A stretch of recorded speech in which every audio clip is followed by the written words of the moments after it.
سورہ رحمان قرآن کی سب سے زیادہ خوبصورت صورت ہے میرے نزدیک، اور یہ وہ صورت ہے جس کو آپ کسی اچھے قاری سے، جس کی آواز اچھی ہے، جب سنیں گے تو آپ کا دل خوشی سے جھوم اٹھے گا، دل و دماغ کو ایک عجیب سکون محسوس ہوگا، اور ہر ایک چاہتا ہے کہ اس صورت کو بار بار پڑھے اور سنے۔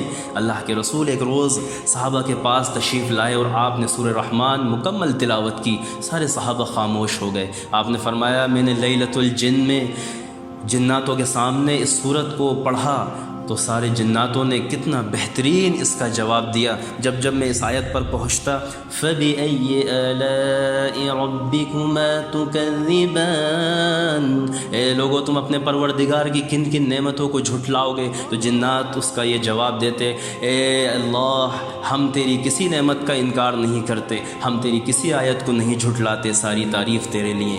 یہ بہت سی بیماریوں میں اس میں اللہ نے شفا رکھی ہے۔ چکن پاکس جیسی بیماری، چیچک کی بیماری میں آپ اس صورت کو پڑھیے اور دم کیجئے، اللہ ان کو شفا دے گا۔ بچوں کو اگر نظر لگتی ہے تو اس صورت کو آپ پڑھ کے ان پہ دم کیجئے۔ اس صورت کے اندر بہت اللہ نے کشش رکھی ہے، عجیب جاذبیت ہے، ایک زبردست اٹریکشن ہے۔